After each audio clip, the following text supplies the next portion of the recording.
ఇంకొక మాట కూడా నేను చెప్పదలుచుకున్నా బీజేపీ మిత్రులకు, దేవుడు గుడిలో ఉండాలి, భక్తి గుండెల్లో ఉండాలి మిత్రులారా.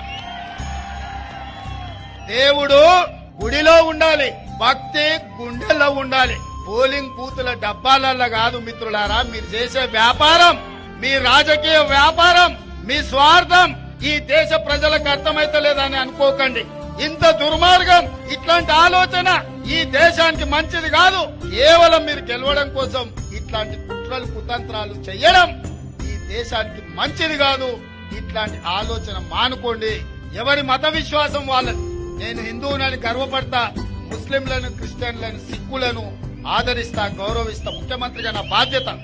మత సామరస్యం పాటించడం అనేది రాజ్యాంగం మనకు నేర్పిన, మన పెద్దలు తరతరాలుగా మనకిచ్చిన మన సాంప్రదాయం.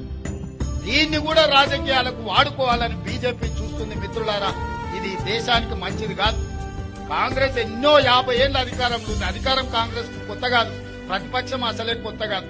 కానీ ఇట్లాంటి విపత్కరమైన పరిస్థితుల్లో దేశాన్ని కాపాడాల్సిన బాధ్యత కాంగ్రెస్ పార్టీ